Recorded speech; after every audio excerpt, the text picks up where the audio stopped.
Hello everyone, this is Crota giving you a shoutcast between Mondragon and who is this? StarCraft. So it's mouzStrelok, and or just call him Dragon.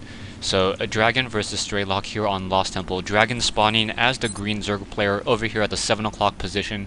Meanwhile, we have StarCraft spawning over here at the 2 o'clock position as the blue Terran. So this is going to be a Terran versus Zerg matchup here on Lost Temple. Now, should be a pretty interesting game. Hopefully the game will get past tier 1. Generally what I've seen a lot of Zerg players do recently has been is really going a lot more Zerglings and Banelings.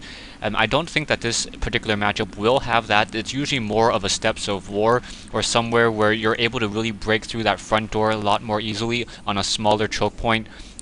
Anyways, back over here we have StarCraft now getting the supply depot, so going for a standard 10 supply depot, most likely going to go for an 11 or 12 11 or 12 barracks, most likely going for a gas first. Okay, so going for a refinery second and not going to be getting that barracks anytime soon. Or, yeah, not going to be getting that barracks anytime soon as it's already queued up a number of SCVs, so looks like he's going to go for a 14 barracks. That will allow him to get a much stronger economy and an additional gas. But outside of that, if Dragon did decide to go for earlier Zerglings, which he is in fact doing, he will be able to produce those units very, very quickly. Drone now coming in trying to take down that SCV. SCV now going to go ahead and double teaming. So Stevie the SCV trying to take double team Daisy. So a 2-on-2. I'm not actually going to finish that sentence. Drone now going to go ahead and pull back away. Still doing a little bit of zapping back and forth as that low hit point SCV going to go ahead and try to zap in a couple of those hits. So Drone already down to, what is that? Down to 23 hit points, getting zapped a couple more times. Perhaps we're going to get another supply depot to finish off this wall-in. However, this barracks will not be able to drop down that tech lab. Dragon deciding to opt for a 14 hatchery as well in order to try to get that economic advantage instead of going for that early rush. And now we have StarCraft going to factories. So with an early gas like that, the only thing I would assume is perhaps early Hellions or even perhaps a rush to Thors. Thors are a great tier 2. I believe Blizzard classifies it as a tier 3 unit, as the Thor is now able to single shot a Hydralisk even if it regenerates in that time, and also is a good counter to those roaches. As long as there's SCVs trying to repair it. Roaches with that now 1 armor, 135 hit points, and that slow attack. Dragon now trying to get some gas up and running. Zerglings now coming over to try to take down that SCV. Stevie the SCV running around, and we do in fact have a Roach Warren. So Roach Warren already coming into play.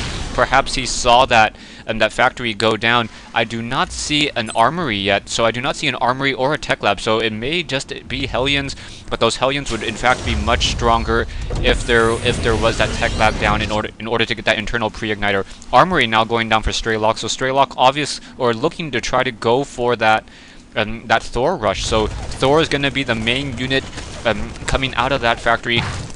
My assumption is going to be that Dragon is probably going to switch up tier to tech to tier 2 and perhaps go for Infestors, as Infestors is that Neural Parasite is the only ability that really counteracts Thors, and once you steal a Thor, and that is just absolutely huge in terms of the game. Back over here, Tech Lab finally coming down. Starport also being put down. So perhaps for some medevacs, as that medevac is able to pick up that Thor, and that Thor is able to move much more quickly while in the hands of a loving medevac. Armory now done. And waiting for... Are we getting a Thor? Yes, we are in fact getting a Thor. So Thor is the first unit to be built besides that single Marine. Taking a look at the army sizes, or the units, we have a single Marine, 21 SCVs, and a single Thor. So if Dragon had in fact gone for that Zergling Baneling bust on that front door, that would have really just won the game for him. Single queen next to this hatchery, while we also have a single queen next to this hatchery. So hatcheries are operating fully. There are in fact a lot of larvae though, so this is one of those issues where the queen really didn't need to spawn that much larva. Perhaps should have dropped down a creep tumor instead, as those creep tumors would enable those units to move around much more quickly and easier to defend. Roaches now coming in, but that Thor able to push back those 2 roaches and that single Zergling. Medevac overhead, perhaps going to offer a little bit of sight. Is he going to drop him? Oh, pick him up? Yes. So we do in fact have a Thor being picked up by that Medevac, and now gonna be moved around. That's a little bit of an interesting strategy. He's gonna go ahead and two-shot that that roach, and also two-shot that second roach. And once again on the move, I'm gonna go ahead and perhaps try to take down some of these additional buildings. Perhaps try to take down this roach warren, and only have zerglings being left behind. Queen, however, coming into play. That medevac should just be picking up and then dropping this over here on this high side. But there are spine crawlers already being built, so Dragon perhaps expecting this, and that spine crawler now being able to just dish out a lot of damage to that Thor. One Thor now taken down. Perhaps going to try to take down the secondary or the second spine crawler. Spine crawler already down to 43 hit points. Oh, I cannot tell how much hit points is on that Thor. Thor is in the red though, so that Thor needs to be repaired. But a nice little bit of a Thor drop coming in from StarCraft. StarCraft using that Thor drop, using that Thor fairly well. And now we have a second medevac and Thor as well. So once again, on the move, command center on being built as well. So 2 command centers being built. Perhaps one for that island location. Gonna go ahead and try to take down that that one Overlord. Overlord gonna get shot down. Down it goes. Down it goes, and now Thor with 2 kills, killing a couple of those zerglings. 45 over 52 food for Dragon. Meanwhile, StarCraft sitting at 47 over 59. SCV is repairing that Thor, trying to get some healing love going on over there. Meanwhile, back over here, a Thor and a medevac once again just on the move. Perhaps we're going to get dropped down, trying to take down some of those roaches, picked back up. That medevac should, or the armory should probably try to start investing in that that vehicle plating in order to be able to counteract those zerglings much better. And the Thor already, I believe, has an armor of, does it have an armor of 1 or 2? Okay, armor of 1. So an armor of 2 would reduce the damage that a zergling does to 3 damage a hit. So 2 Thors sitting in this base, and now we're getting mass barracks. So these barracks most likely mean that we're going to be getting Marines and Thors, which is a very, very strong counter, as Zerglings are the natural counter to Thors besides Infestors.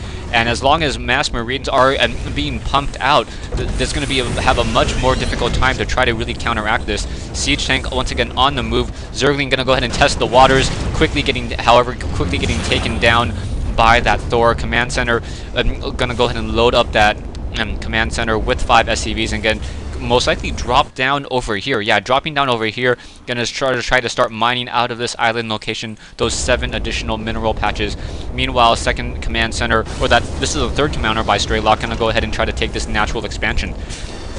One thing to note, when you upgrade a command center to either an orbital command or a planetary fortress, you lose the ability to load SCVs. So just in case people were wondering why I was not loading my SCVs into my orbital commands when I was lifting them off, that is the reason why.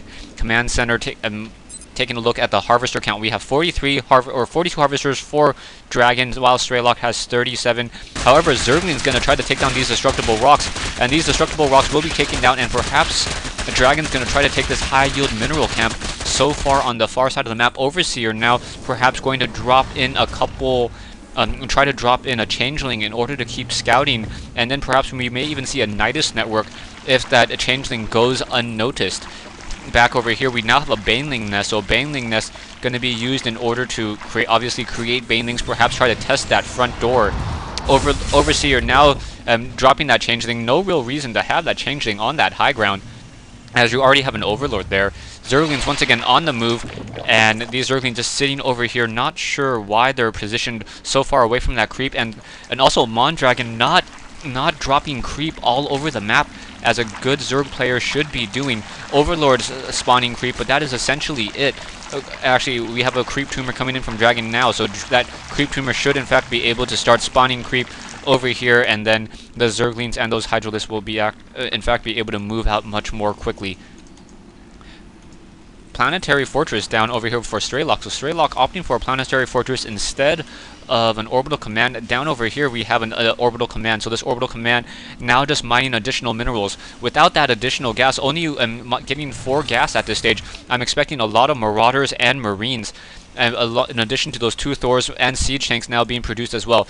We are in fact getting the weapons upgrade. So the weapon upgrade for those Thors already underway, and now we have a missile turret being placed down, and Vespian geysers also being placed down as well. Only a single factory, so all of these siege tanks that you see, all of these stores still produced from a single factory while trying to go for a triple racks. Starport getting a reactor in order to perhaps double produce Vikings or double produce additional medevacs. Hydralists are upgraded 1-1, however that will not make too much of a difference against those stores. Stay tuned for part 2 of this replay between Dragon and Strelok here on Lost Temple.